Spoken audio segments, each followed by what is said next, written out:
VA financing isn't losing deals. Fear is, and most of the fear centers around one word: appraisal.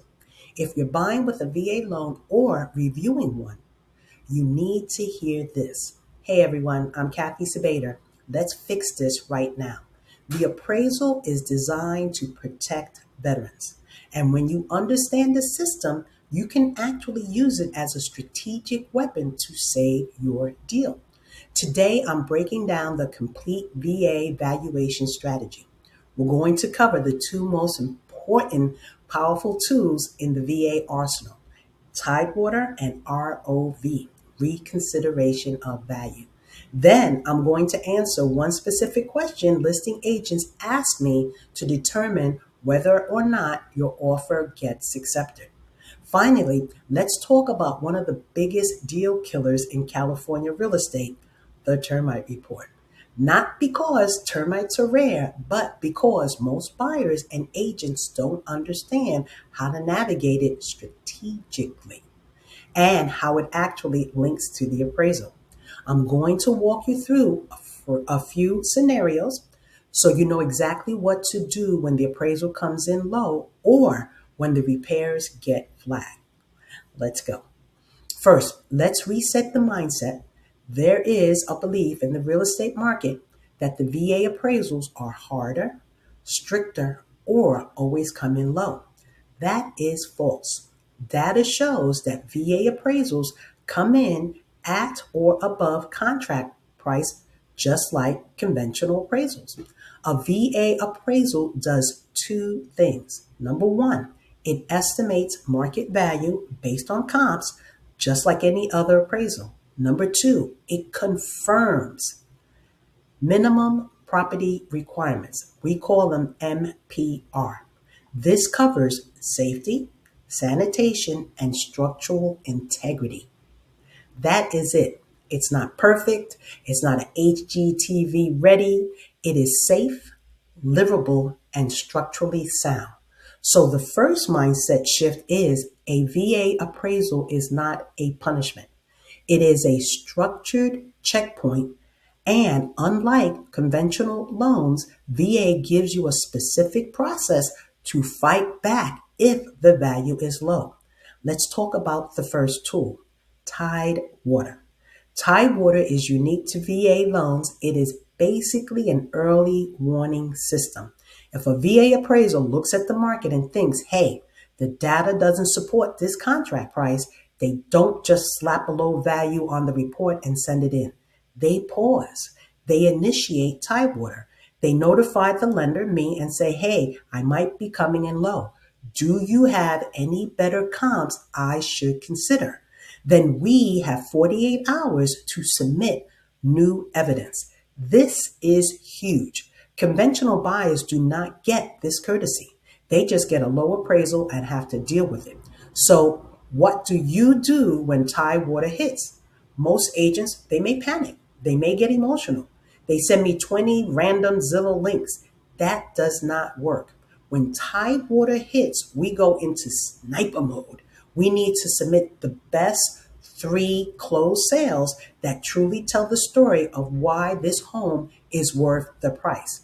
If the subject property has a fully renovated kitchen and a view, do not send me a comp that is in its original condition and backs up to a freeway just because the price is high.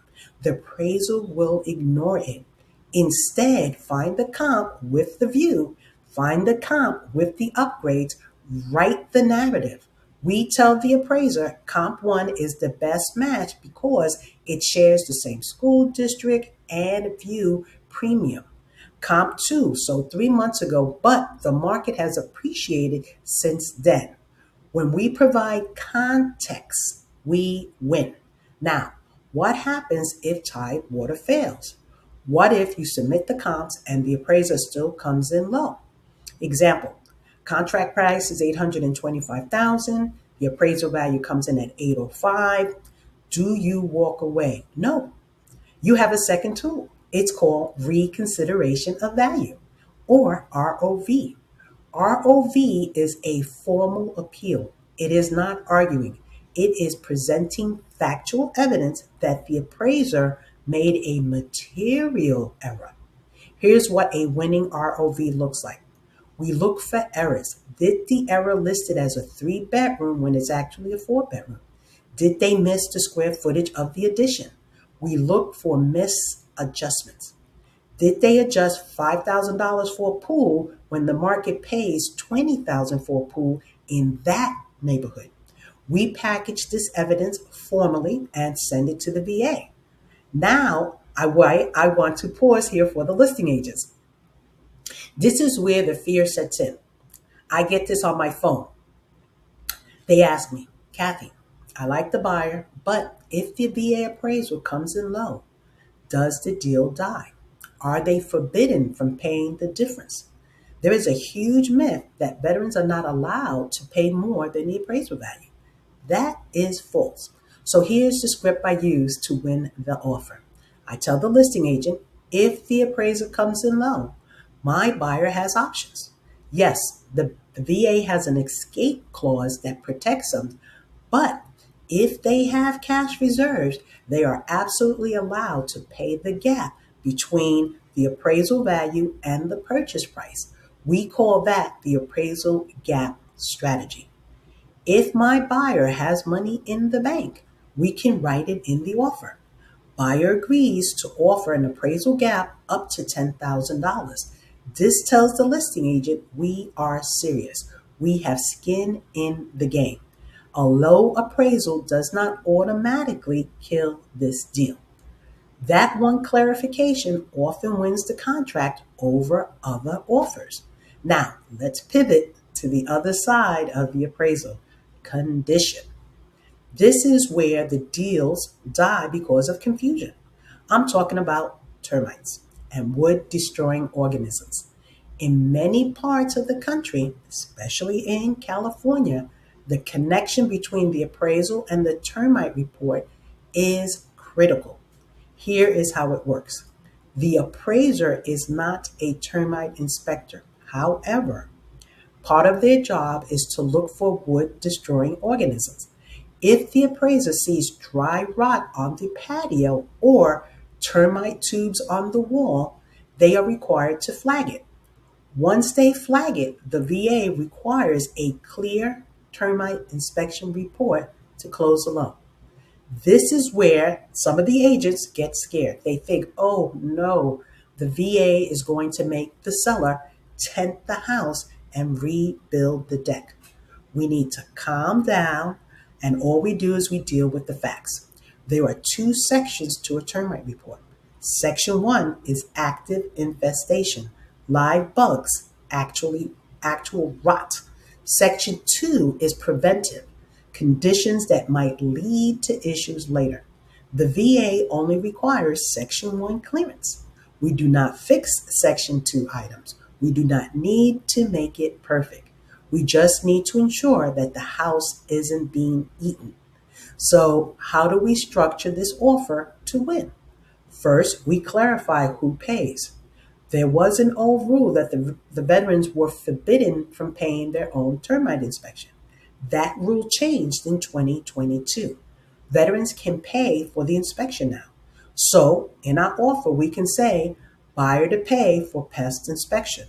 This removes costs from the seller. Second, we specify the repair limits. We write, requesting Section 1 clearance only. This tells the listing agent we are reasonable. We aren't trying to make you fix every little scratch. We just need the active issues handled to satisfy the lender. By linking the appraisal strategy with the termite strategy, you remove the 2 biggest fears that the seller has: low value and high repair costs. So let's wrap this up with your winning playbook. Number 1, don't fear the appraiser. It's a checkpoint, not a trap. Number 2, master Tidewater. When the alert comes in, you have 48 hours to prove your value. Have your comps ready. Number 3, use the ROV. If the value is low, check the factual errors. Number 4, answer the agent's question. Make sure they know your buyer can pay the gap if they have the funds. Kill the myth that the deal dies automatically. Number 5, clarify termite reports. Be proactive. Limit your request to Section 1 only. When you package your offer with this level of clarity, you don't look like a risky VA buyer. You look like the smartest buyer in the room. If you want my VA appraisal and termite checklist, which includes what you need to know about Tidewater and specific language for Section 1 clearance, comment appraisal below. And make sure you subscribe because in my next video on March 2nd, we're going to tackle the biggest myth that kill VA deals before they even start. We're talking about the seller acceptance myths, the red tape narrative, and why listing agents are actually starting to prefer VA offers in 2026.